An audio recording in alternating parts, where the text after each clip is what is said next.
날마다 행복한 묵상. 사랑하는 성도 여러분 반갑습니다. 오늘도 하나님의 말씀을 사모하면서 영상 앞으로 나오신 우리 모든 성도님들을 주님의 이름으로 축복을 드립니다. 오늘 하나님께서 우리에게 주신 말씀은요, 다니엘서 1장 1절에서 9절까지 말씀입니다. 우리 함께 읽도록 하겠습니다. 유다왕 여호야김이 다스린 지 3년이 되는 해에 바벨론 왕 느부갓네살이 예루살렘에 이르러 성을 에워쌌더니 주께서 유다왕 여호야김과 하나님의 전 그릇 얼마를 그의 손에 넘기심에 그가 그것을 가지고 신할 땅 자기 신들의 신전에 가져다가 그 신들의 보물창고에 두었더라. 왕이 환관장 아스부나스에게 말하여 이스라엘 자손 중에서 왕족과 귀족 몇 사람 곧 흠이 없고 용모가 아름다우며 모든 지혜를 통찰하며 지식에 통달하며 학문에 익숙하여 왕궁에 설만한 소년을 데려오게 하였고 그들에게 갈대아 사람의 학문과 언어를 가르치게 하였고 또 왕이 지정하여 그들에게 왕의 음식과 그가 마시는 포도주에서 날마다 쓸 것을 주어 3년을 기르게 하였으니 그 후에 그들은 왕 앞에 서게 될 것이더라. 그들 가운데는 유다 자손 곧 다니엘과 하냐냐와 미사엘과 아사랴가 있었더니 환관장이 그들의 이름을 고쳐 다니엘은 벨드사살이라 하고 하나냐는 사드락이라 하고 미사엘은 메삭이라 하고 아사랴는 아벳느고라 하였더라. 다니엘은 뜻을 정하여 왕의 음식과 그가 마시는 포도주로 자기를 더럽히지 아니하리라 하고 자기를 더럽히지 아니하도록 환관장에게 구하니 하나님이 다니엘로 하여금 환관장에게 은혜와 긍휼을 얻게 하신지라. 아멘. 자, 여러분, 다니엘은요, 열방의 하나님의 주권을 선포하는 메시지가 핵심적으로 담겨져 있는 책입니다. 바벨론이 예루살렘을 처음으로 침공하던 해에 다니엘과 그의 친구들은요, 바벨론의 노예로 끌려가게 됩니다. 그리고 그의 평생에 있어서 열방의 주인과 패권이 바뀌어도 오직 하나님 한 분만을 섬기는 다니엘의 신앙이 이 책에 담겨져 있죠. 그리고 무엇보다 모든 열방보다 더 높으신 하나님의 주권이 이 다니엘서의 핵심적인 내용이라는 것입니다. 그리고 이 다니엘서의 저작 연대는요, 정확하게는 알 수 없습니다. 유대 전통에 의하면 다니엘서는 선지자 다니엘이 기록한 것으로 간주되어져 왔습니다. 이러할 경우에 다니엘서는 주전 6세기 약 주전 530년경에 기록된 것으로 보여집니다. 그러나 요즘 대부분의 성경학자들은요, 다니엘서가 신구약 중간기 때 기록되어진 것으로 보고 있습니다. 왜냐하면 다니엘서에는 주전 1세기의 그리스와 심지어 주후 1세기 로마에 대한 예언이 포함되어져 있기 때문입니다. 특히나 이 유대인을 박해하는 이 에피파네스에 대한 예언 부분은요, 마치 다니엘이 그 현장을 직접 본 것처럼 생생하게 묘사되어져 있습니다. 물론 일부에서는 성령의 영감으로 기록되었기 때문에 주전 6세기에도 이러한 기록이 충분히 가능하다라고 주장합니다. 하지만 대부분의 학자들은요, 주전 2세기 신구약 중간기 때 다니엘서가 기록되어진 것으로 보고 있습니다. 다니엘서의 강조점은 이방 나라의 포로로 끌려간 하나님의 백성들을 하나님이 어떻게 지키시고 돌보시는지를 강조하고 있습니다. 그리고 지금은 비록 강해 보이는 세상의 열방들을 이기시고 최종적으로 승리하실 하나님을 강조하고 있죠. 자, 그럼 첫 번째 질문입니다. 소년이었던 다니엘에게 무슨 일이 일어났습니까? 여러분, 당시 다니엘이 살던 시기는요, 세계 정세가 매우 복잡한 시기였습니다. 근동지방의 오랜 강자였던 아수르 제국은 사실상 근동지방의 새로운 강자로 부상하게 된 바벨론에 의해서 거의 몰락한 상태였죠. 그리고 근동 남방에 있었던 강대국인 애굽은요, 북방의 아수르가 약해진 틈을 타서 팔레스타인과 시리아 지역으로 세력을 확장해 나아가고 있었습니다. 그러던 중에 이제 드디어 주전 609년 진정한 근동지방의 새로운 주인을 가리기 위해서 마지막 전쟁이 벌어지게 되었습니다. 애굽과 아수르의 연합군과 바벨론 군대 간의 전쟁이 시작된 것이죠. 이것이 바로 갈그미스 전쟁이었습니다. 그리고 이 전쟁에서 바벨론 왕 느부갓네살이 승리함에 따라 바벨론은 이제 남유다까지 침공하게 되었습니다. 여러분, 바벨론은 예루살렘을 총 3번 침략하였는데 지금 본문의 시기는 바벨론이 예루살렘을 첫 번째로 침략했던 때였습니다. 바벨론은 유다를 침략하여 가장 먼저 공격한 곳이 바로 예루살렘 성전이었습니다. 그들은 예루살렘 성전을 회파하고 그 안에 있던 모든 보물들과 제사할 때 사용하는 기물들을 모두 다 훔쳐갔습니다. 그리고 그곳에서 다니엘과 그의 세 친구들을 포함한 왕족과 귀족들을 포로로 끌고 갔죠.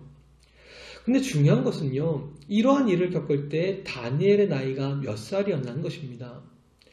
성경학자들마다 조금씩의 차이는 있지만 당시 다니엘의 나이가 15살쯤 되었을 것이라고 많이들 이야기하고 있습니다. 지금으로 따지면 중학교 2학년밖에 되지 않는 너무나도 어린 나이였죠. 지금 다니엘은 그 어린 나이에 나라가 멸망하고 이방의 나라에 포로로 끌려가는 경험을 하게 되었다는 것입니다. 자, 두 번째 질문입니다. 바벨론 왕 느부갓네살이 끌고 온 포로들에게 실시했던 정책은 무엇이었습니까? 바벨론은 자신들의 식민지를 자신들과 똑같은 바벨론 사람들로 만들기 위해서 식민지 동화 정책을 펼쳤습니다. 그 일환으로 식민지의 유능한 청년들을 본국으로 잡아서 그들의 이름을 바꾸고 바벨론식 교육을 통해서 자연스럽게 자국 문화에 동화시키도록 하였습니다. 실제로 일본도 우리나라를 점령한 이후에 우리나라의 정체성을 없애기 위해서 문화 말살 정책을 펼치지 않았습니까? 이 정책은 신사에다가 절을 하고 우리나라 사람들의 이름을 일본식으로 바꾸어 버리는 것이었습니다. 지금 바벨론도 자신들의 식민지를 대상으로 그들의 정체성을 없애기 위하여 이러한 정책을 행하였다는 것입니다. 그때 유다의 포로였던 다니엘과 3명의 친구들도 다른 유대인들과 함께 이 왕실 교육생으로 선발되어졌습니다. 그렇게 다니엘과 친구들은요, 3년간 갈대아 사람의 학문과 그들의 언어였던 아카드어를 배우게 되었습니다. 그리고 다니엘과 3명의 친구들은요, 유대식 이름에서 바벨론식 이름으로 자신들의 이름도 빼앗기게 되었습니다. 하나님은 나의 심판이라는 뜻을 가지고 있는 다니엘에서 벨이여 그의 생명을 보존하소서라는 뜻을 가지고 있는 벨드사설로 이름이 바뀌어지게 되었습니다. 그리고 하나냐, 미사엘, 그리고 아사랴는 각각 사드락, 메삭, 아벳느고로 이름을 바뀌게 되었죠. 여러분, 당시 이스라엘 사람들은 자녀의 이름을 지을 때 자신들의 신앙 고백을 담아서 지었습니다. 그렇게 그들에게 있어서 이름은요, 절대 단순한 것이 아니었습니다. 내가 하나님의 백성이라는 자신들의 가장 큰 정체성이 바로 이 이름이었다는 것입니다. 그런데 지금 다니엘과 3명의 친구들은요, 그러한 자신들의 이름을 완전히 빼앗겨버리게 되었습니다. 자, 세 번째 질문입니다. 다니엘은 하나님 앞에 어떠한 뜻을 정하였습니까? 여러분, 당시 바벨론의 왕이었던 느부갓네살 왕은요, 식민지에서 잡아온 유능한 청년들의 마음을 사기 위해서 그들에게 대단한 호의를 베풀어 주었습니다. 그것은 바로 그들에게 왕이 먹는 음식, 즉 기름진 고기 음식과 왕이 마시는 포도주를 마시게 했던 것입니다. 거기다가 만약에 그들이 왕실에서 행하는 3년간의 훈련 과정을 무사히 마치면 왕으로부터 인정을 받게 되고 그들의 장래는 누가 보더라도 부러워할 만한 탄탄대로가 준비되어져 있었습니다. 그러나 그때 다니엘은요, 왕이 먹는 기름진 음식과 그가 마시는 포도주로 자신을 더럽히지 않을 것이라고 뜻을 정하였습니다.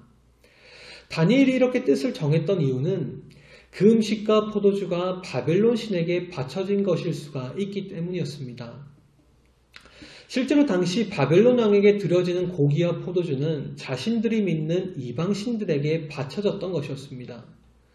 그렇기 때문에 지금 다니엘은 이방신에게 드려졌던 음식으로 자신을 더럽히지 않겠다라고 선언했다는 것이죠.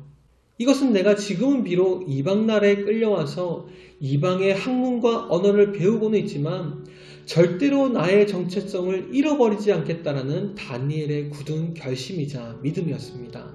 자, 우리 사랑하는 성도 여러분, 여러분들은 지금 어떠한 정체성을 가지고 살아가고 계십니까?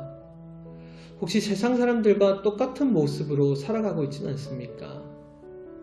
사실 세상과 어느 정도 타협하면 지금 당장 내 인생이 훨씬 더 잘 풀릴 것처럼 느껴질 수도 있습니다. 내가 속해 있는 직장에서, 가정에서, 관계들 속에서 그냥 세상 사람들과 똑같이 살아가면 훨씬 더 성공할 수 있는 것처럼 보일 수도 있습니다. 그런 사랑하는 성도 여러분, 우리가 걸어가는 신앙의 길은요, 결코 화려하고 넓은 길로 가는 것이 아닙니다. 좁은 길로 걸어가는 것이죠. 세상 사람들은 무시하고 조롱하며 쳐다보지도 않는 그 좁은 길로 걸어가는 것입니다. 왜냐하면 그 좁은 길만이 우리에게 영생을 줄 수 있는 생명의 길이기 때문이죠. 그렇게 오늘도 우리 모든 성도님들이 세상 속에서 그리스도인이라는 정체성을 지키며 살아가시기를 주님의 이름으로 축복을 드립니다. 우리 시간 함께 기도하도록 하겠습니다. 우리 먼저 하반기 사역을 위해 기도합시다.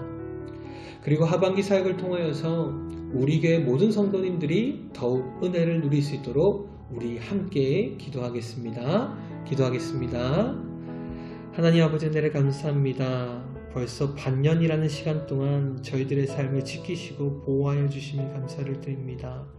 지금 저희들의 상반기 사역을 돌아봅니다. 그리고 하반기 사역을 주님 앞에 내어드립니다.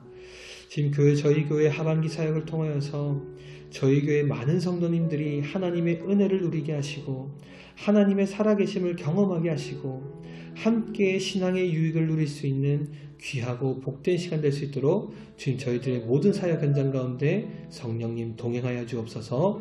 나머지 반년의 시간 동안 주님께서 성령으로 날마다 동행하여 주실 줄 믿사오며 살아계신 예수 그리스도의 이름으로 기도드리옵나이다. 아멘.